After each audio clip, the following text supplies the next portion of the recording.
All right, the Rams, 10.5-point favorites on the road against the Panthers tomorrow. According to DraftKings Sportsbook, the Rams would be the first double-digit favorite in a playoff game since the 2023 Niners.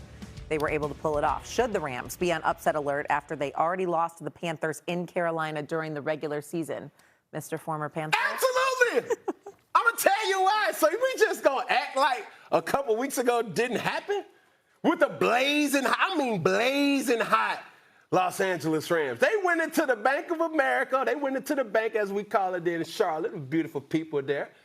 And they got money whopped. Huh? The quote-unquote MVP didn't look so much like an MVP.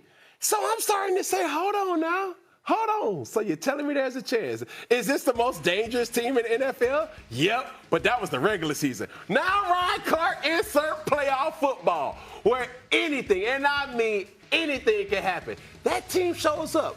When you tell a Rico to tell everybody to buckle up, when you tell a Chuba, when you tell a Bryce Young, a T-Mac, everybody has their job to do. And understanding that Matthew Stafford, bro, we don't really too much care. We understand. We respect Puka. We respect Matthew. We respect Devontae. But this the playoffs, brother. Anybody can get this belt. And trust me, you come around here playing, that belt will be unleashed. I mean, I don't have that type of fervor. Please. Oh, please. It'll be a please. Listen, stuff happened in the regular season. Ain't no way in hell an upset alert. Please. The Rams should go up in there and kick their ass. It's just that simple, okay? You got Quentin Lake coming back. You got Devontae Adams expected to come back. You got Puka Nacua there. You got Matthew Stafford, who will be the league MVP. 4,700 yards passing, 46 touchdowns, just 8 interceptions. I don't want to hear that. The Carolina Panthers engaged in ball control. Congratulations to Bryce Young. He threw for 206 yards that game, okay? Completed 15 of 20 of his 20 pass attempts. We get it, right? They ran the football about 40 times. I got all of that. Please, okay? First of all, let me say this. I don't like the fact, and I don't know how y'all feel about it, I'm done with these division titles, okay? I'm done with these inferior teams having home field advantage in the first game of the playoffs. You the Rams, you win 12 games, you going up against Carolina who won 8 or 9 games, and oh my goodness, you got to go to Carolina. To me, the team with the best record in the regular season should have home field advantage. Period. That's how it should be. Just go to the top 7 seeds, okay? And then work it out that way. Having said all of that, I don't give a damn where this game is. The Rams better not lose to Carolina. Carolina is the inferior team. Congratulations on how they've been able to turn things around. But all they've done is become relevant. You know, nobody thinking about them winning no Super Bowl or anything like that with their mini-me quarterback. Bryce Young is a great talent.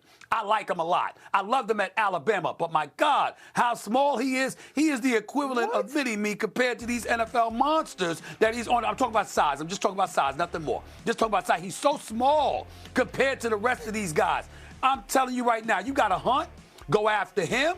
Make sure that you remind Carolina there's levels to this, and they ain't on it. And if the Rams fail to do so, this will be the biggest disappointment in the playoffs. This will eclipse Josh Allen and all of these other cats, losing potentially to a Jacksonville, or Pittsburgh losing to a Houston, or something like that, or Chicago losing to a Green Bay. This right here is the one game that has no business having any outcome but one, and that's the Rams advancing on. Ain't no way in hell Carolina's supposed to beat the Rams, and that's the way it is. I think that's the way the Rams felt the first time that they went there. When you intercept Matthew Stafford twice, that was the regular season. One for a pick 6. Derek Brown, the comeback player of the year, forces a late fumble. And you could say Bryce is small. You could say he's mini-me. What he was on point in that game. What he was someone that could figure out how to beat Emmanuel Forbes with Coker, hit Tedderore McMillan over the middle on a deep pass. The Rams should be favored. The Rams are the better team. Puka, Devontae Adams, Blake Corum, Kyron Williams, and obviously Matthew Stafford, but they should definitely be on upset alert. The defense that we saw play against Atlanta, the defense that we saw play against Seattle late, the defense that we saw play against the Arizona Cardinals is the same defense that gave up the points to Bryce Young and the Carolina Panthers early on in the season. They need to be ready. They need to be on their P's and Q's if they want to dominate. Last time we saw the Carolina Panthers. I'm not saying the brothers need to be asleep. Go ahead. I'm not saying the brothers need to be asleep, and in no way am I talking about Bryce Young's game, because that brother could ball. He showed it at Alabama. I'm just saying, boy, is he undersized. He's so small, and this is the playoffs. This ain't no damn regular season. Y'all know this better than me. It's a different level of intensity. I not only expect the Rams to win, I expect them to win convincingly. Is this the first time we've ever heard somebody be called so small on First Take? Probably not. But we know. Last time the Panthers were in the postseason was 2017. Isn't it true? Isn't it true, Ryan? Am I lying? No. Let it go, bro. Have you seen him? Like, please. I'm like, geez. Please. It's like I got to say something. You know what I'm saying? I'm going to be in the bank, man. So he's going to be there. Cam Newton's going to return. Look, it's like you're talking about my partner, and I'm like, bro, I need my partner to show up and show out. You know, Stephen A. So just know, though. It ain't going to happen that day. Weather. Bring up the weather. Monday morning. Bring up the weather. Yeah. It's raining. Mm-hmm. It's raining like you would be in this place on Monday night in Atlanta, Georgia. It's going to be raining cats and dogs. So let me tell you something, brother. Anything can happen. Now you know. I didn't know that. I didn't know weather. I didn't know it was supposed to be raining. I know it was supposed to be raining. Yeah. Weather could definitely be a factor, especially for LA. Traveling at 12 for now. Jordan, should they go to 16? Absolutely. I think this is a great case study in just how talented the group in the field can be. And think about this. This is another reason why. Remember, Notre Dame signed a memorandum of understanding. If they finish in the top 12, they are guaranteed a spot in the college football playoff. If this scenario happened next year, Miami wouldn't have been in. It would have been Notre Dame. Now, I think you could argue Notre Dame probably was good enough to play for a national championship, and I hope, with an expanded playoff that a team like that gets a chance, because I think they could have matched up really well against Ole Miss as well. But because of that memorandum, because they're able to control their schedule, I just don't think it's fair to only have 12. If you got a scenario where they could jump a team that is maybe more deserving, or in this case, a team that beat them. So I think you got to expand it. I would love 16. I think there's just so much talent. Vandy, Texas, Notre Dame, all teams that could have made a run if they put it together if they were in the playoff this year. Lewis? Yeah, I agree. Look, and Jordan, you mentioned the teams that I was sitting here scribbling on my paper. Look, Vanderbilt, Notre Dame, Texas, they would have been right in this. This would have been one of the greatest college football playoffs that we would have ever seen. Had we been already at 16 teams and those 3 teams would have already been included? Are you kidding me? I mean, every single game is must-see TV. These are heavyweights now.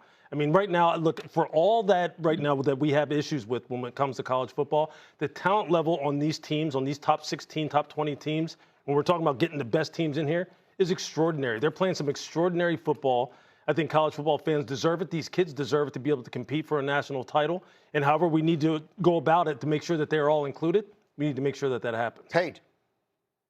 This is where I get to be unpopular, finally. No, I don't want to expand it at all. But I will tell you, it's not because I don't think the playoff will be a phenomenal product. Everything Lewis just said is spot on. If you begin the story at round 1 of the playoffs, that thing would have been phenomenal this year.